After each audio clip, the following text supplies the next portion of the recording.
product happens at our building. So we're actually made in America. And, it's frustrating that we need to compete with people who lie and say that their stuff's made in America. This industry runs on lies. And I challenge anybody who is a consumer, especially in the transmission industry, to make people, A, send you their old parts back, your old parts back, and B, demand pictures of the upgrades you're paying for. Those are the two most important things you can do. I'm not going to name drop who's lying and who's not. I really want to, but that would cause more problems than I would be responsible to put myself through. But just mark my words. Ask for your old parts back.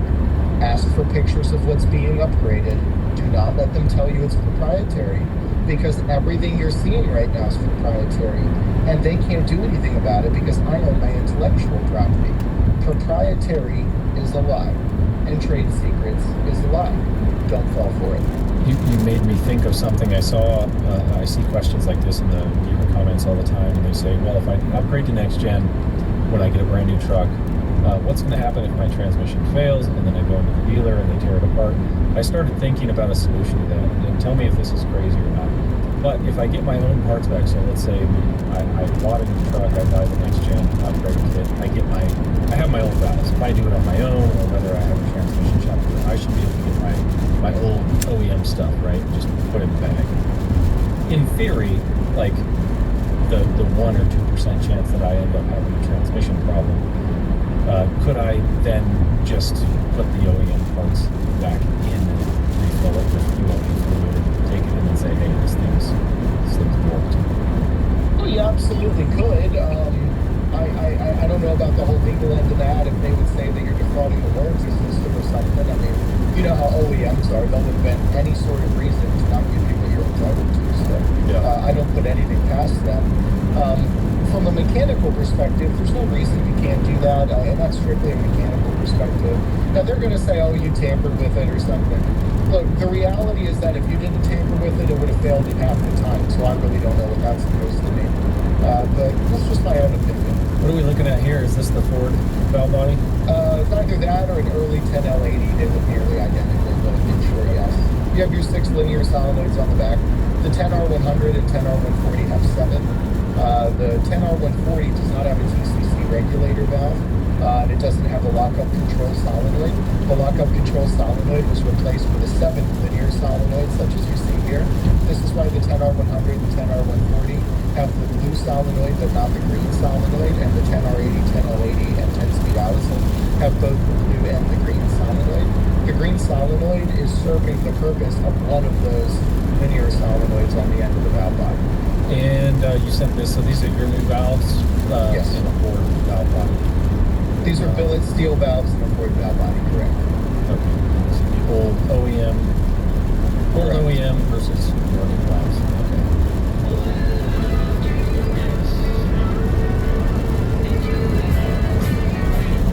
So, just so you know, we guarantee these valves for life. They'll never wear out. We've been around for a decade, and we've had lifetime warranties on valve bodies since day one.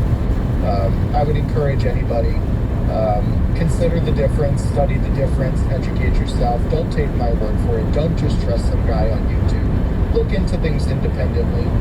The reason I designed these valves is because this is one of the most common cause of the P2700 complex codes and the P0720 and 30 complex codes, which encompass a bunch of solenoid stuck off, stuck on performance sort of jargon. Many of those codes can be traced to these valves wearing down and eroding, and then pressure exiting those valves at inappropriate volume.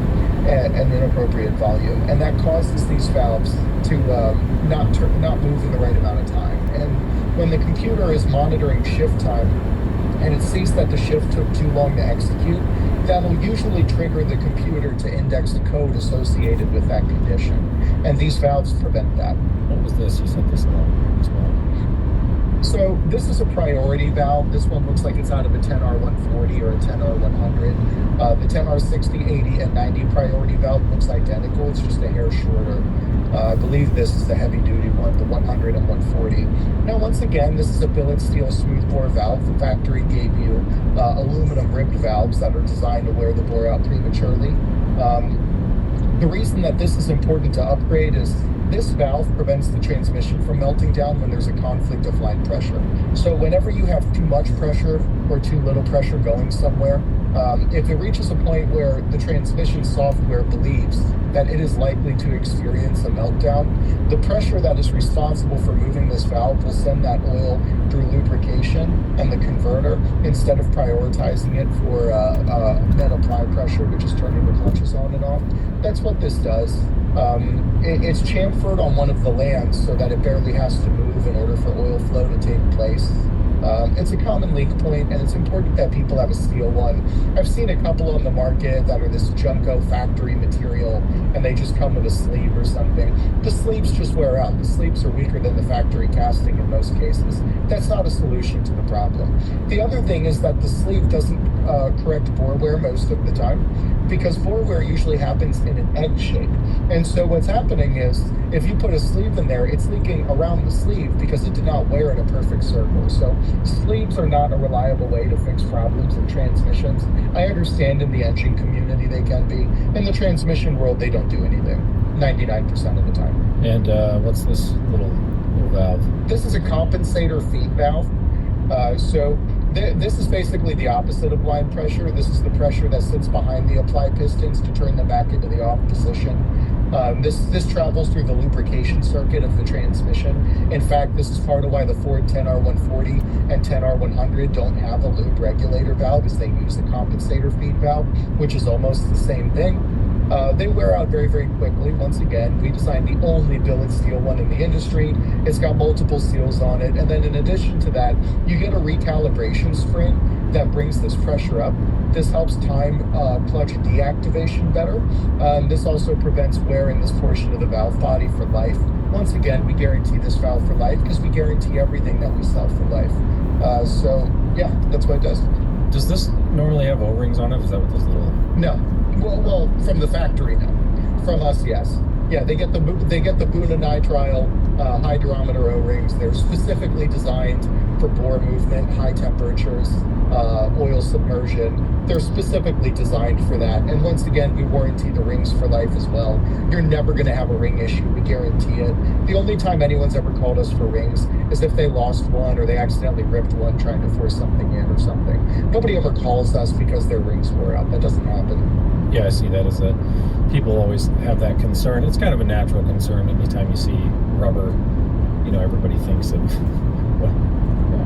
they can't even get their hose to seal up water on their house for a year with rubber, but it's kind of a different application here, a different quality of rubber too. Well, here's what I would say to that. So one, we guarantee them for life, like I said, so there's really nothing more we can do to prove that that is simply not the case. But here's the other thing. If the factory gave you seals and we were selling valves where we delete all the seals, would you believe that's an upgrade?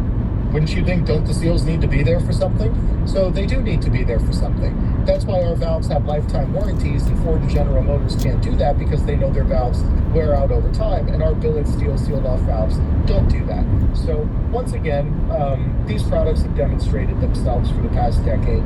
We believe in them wholeheartedly, and that's why we guarantee them for life with no mileage or power limitations. But the ribs on the factory valves, each little rib, is it designed to try to compensate for when they start wearing? Is that why they put those in there? Why did they put them?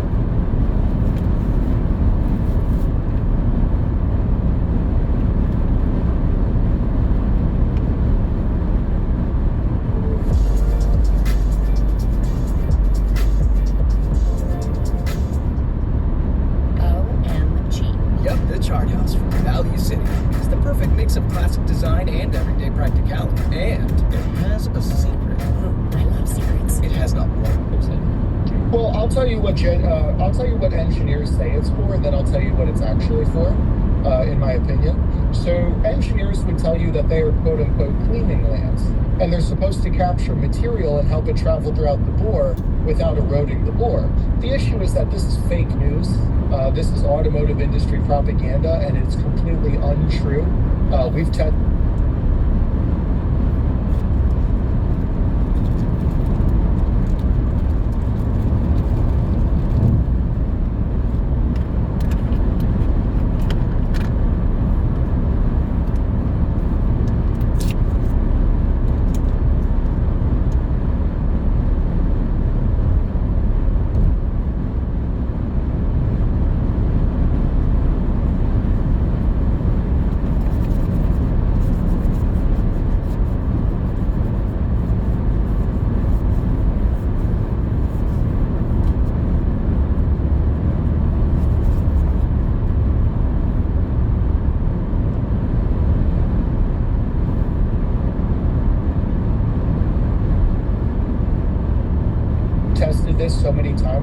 ridiculous.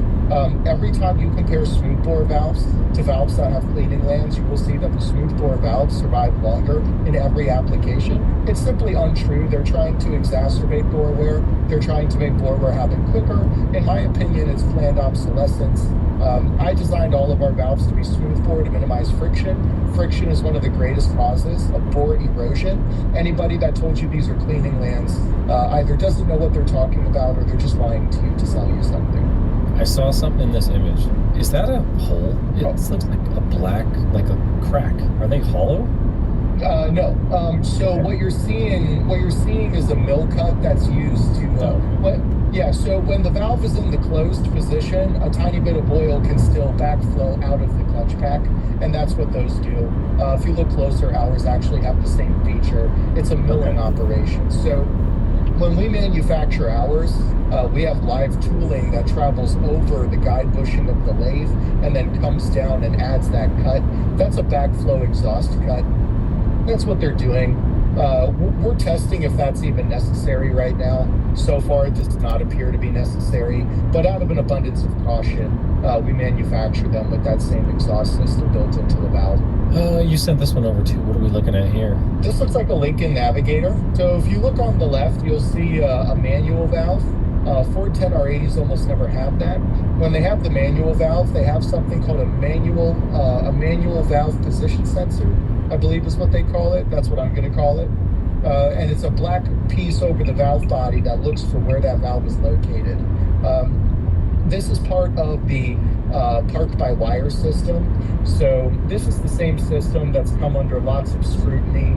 A lot of people have concerns about them popping out of park and things like that. That's one of the major design flaws with this transmission, is that if anything goes wrong, there are multiple different ways for this transmission to move when it's not supposed to move, such as, the E-clutch is warping and they sit right on the input shaft, so they try to move the vehicle forward.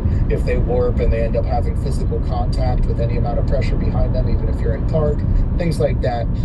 These vehicles have some pretty radical safety issues, in my opinion.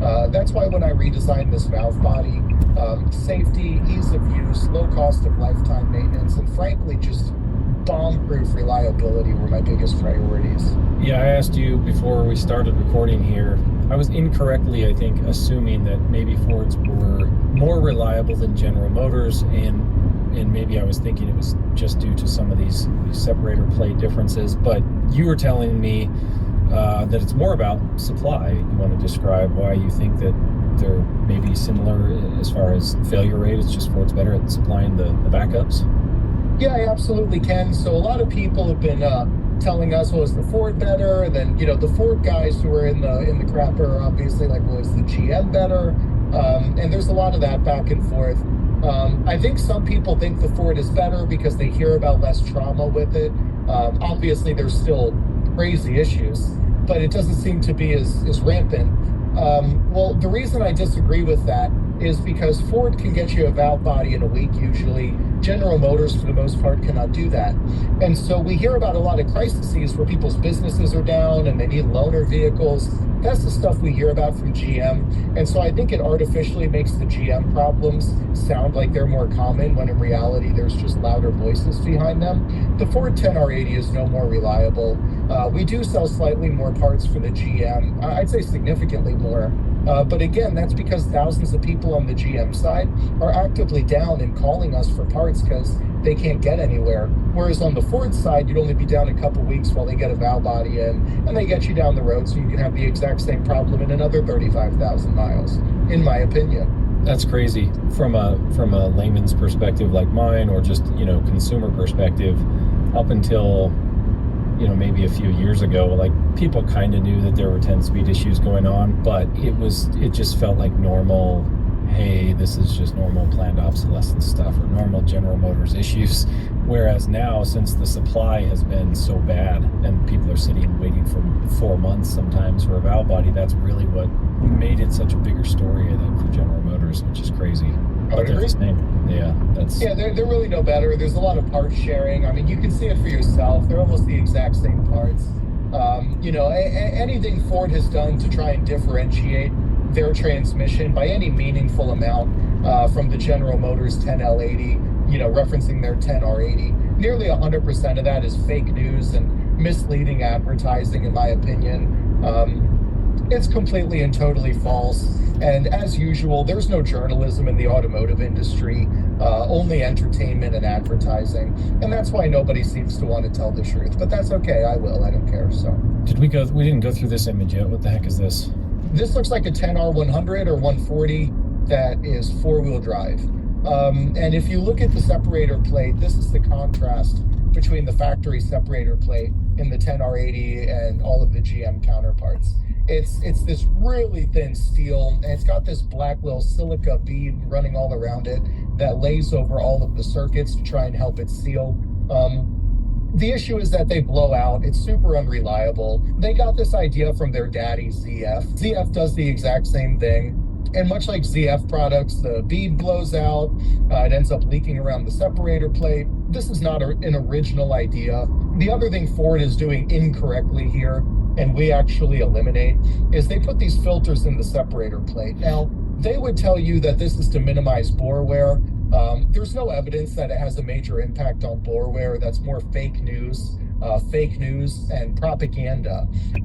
The reason this is because the filtration rate of these filters, how fine of a particle they're able to keep from entering the valve bore, is significantly greater than anything that would actually save the valve bore. So anything that can harm the valve bore is still going to make it through these filters. What does happen is sometimes these filters blow out and they can trigger valves to stick and cause extreme issues. It usually takes 2 to 3 years of heat cycling before this becomes a reasonable